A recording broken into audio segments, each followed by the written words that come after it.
I think part of it's just the quality and the quality of the script, but also the talent level. Just some of the best actors, best singers we could find for these parts.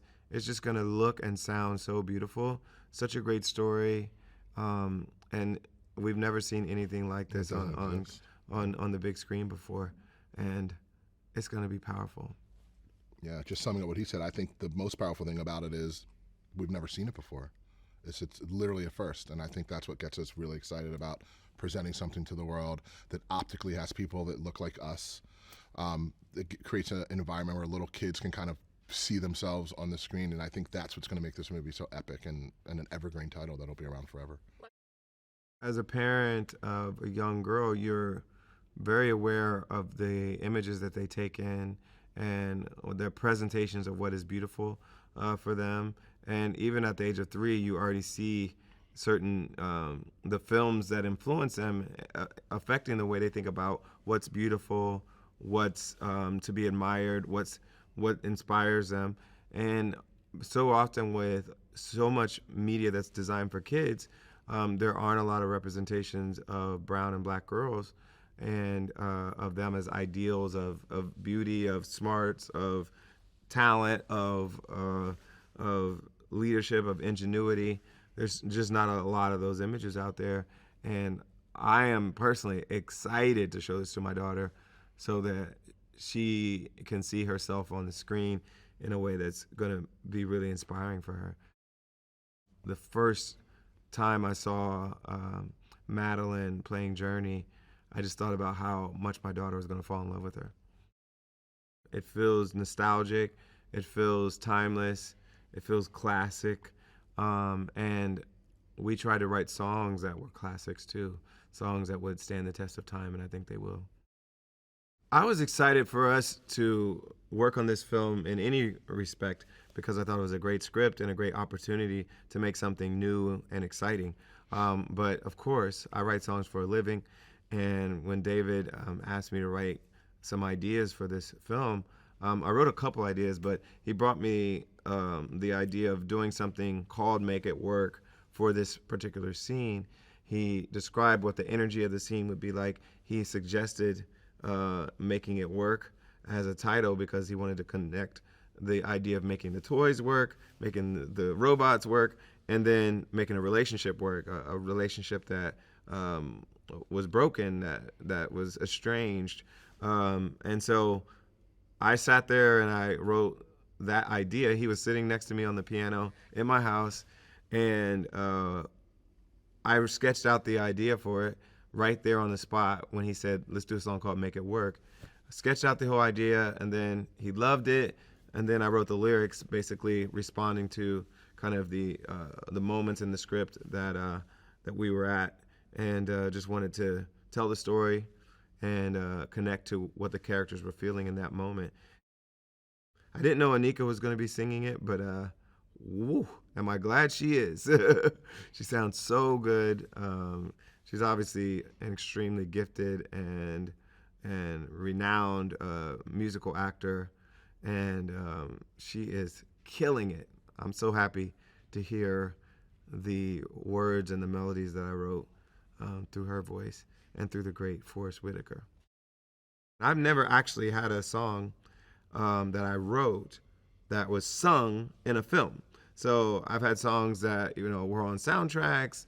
I've been the end title credit for Selma, of course, where I won the Oscar. But I've never actually seen an actor singing my song on the screen before. So this is actually a new experience for me. That was I'm a nice. excited. That was a nice humble brag. It was like That's good.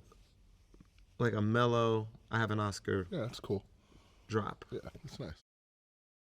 I feel so fortunate that we get to work with the level of talent from behind the camera to our actors. Everybody's just so good at what they do and so excited to be here.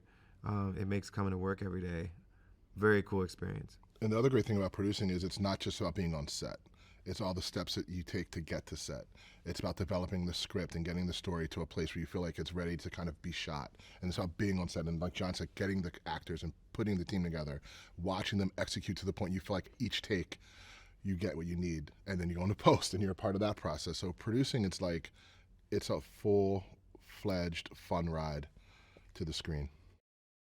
We love working with Harvey. He's a good friend, and we just trust him.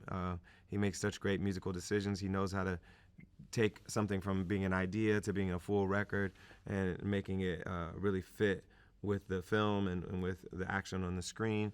So working with him has been incredible. I also love working with David Talbert, our director and writer. I think he has a good sense of what he wants the music to be. He is really good at describing how the music should work for the scene, and it was really helpful when I was writing the song to have him sitting right next to me as I was coming up with the idea, because I think the song wouldn't be what it was without his direction, his vision, and then me trying to implement that through song. And again, I think Phil Lawrence and Davey Nathan, they brought their own talents to the project as well. They produced the entire soundtrack and wrote or co-wrote every song outside of Make It Work. Davey is the Israeli assassin, I like to call him. He's just this Israeli guy who's super focused on his music, and he's a great piano player and just super talented. And then Phil Lawrence he produced Beyonce. He was Bruno Mars's MD, and he brings that kind of flavor to the production as well. So between Harvey, Davey, and Phil, and then David Talbert's guidance and insight, it's just a dream team musically. And you sprinkle that John Legend on it, and it's just like a powerful, powerful soundtrack. We went far and wide trying to find a new star, because most of the actors in the film are pretty established. A lot of them are very well known and have a great reputation, and we're so honored to have them. But for the Journey character, we needed someone fresh, someone new, someone young, and it's not so easy to find that person. But we found Madeline, and she is, I couldn't imagine anyone better doing this role. Man, we hit the jackpot. Oh my God. And Lily and Reg, who are casting directors, who did an exhaustive search to find everyone for this film, were fantastic. They worked really well with the rest of the producing team and with Netflix. I mean, Forrest Whitaker, Anika Noni Rose, Keegan-Michael Key, Felicia Rashad, Mrs. Huxtable. We love her. She's everyone's mother. Hugh Bonneville from Downton Abbey, Ricky Martin. I mean, it's just an incredible. Who's Ricky Martin? Don Juan. I've never heard of him. Oh, Ricky Martin is this singer. Oh. He's not, Interesting. No worries. He's an actor now. Oh, okay. But so are you now. You're an actor. You were nominated. He was nominated too. Yeah, Kieran A is a delight. And he literally has never acted before in his life. Maybe a school play, I'm not sure. But basically it was his birthday. Choir. But it was his birthday. He knew about the audition. He begged his parents for his present to bring him to audition. And they're like, sure, we'll spend a couple hours doing this audition. And he booked it. Can you imagine a wiser gift for a young kid to ask for? A better investment in their future. Exactly. He didn't want a truck. He wanted They didn't want a PlayStation. He wanted a check. And you know what? He got it.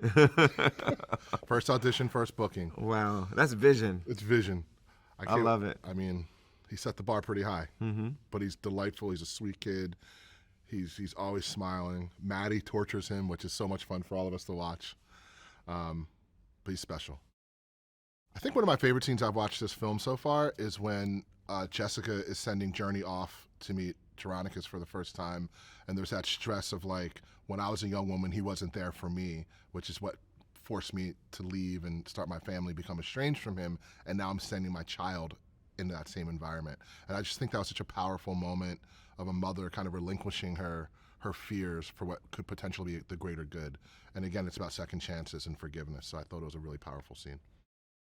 I love that this film will be something that's so inspiring and exciting for Luna, but also something that we as parents will love to watch. My parents will love to watch it.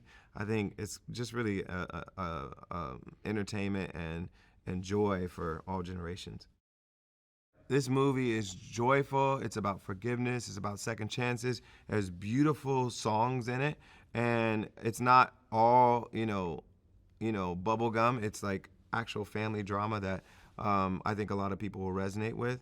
But there's so much joy in the way the actors are portraying the songs, the way the songs come off on screen. I think people are just going to really connect to it, and I'm so excited for people to watch it.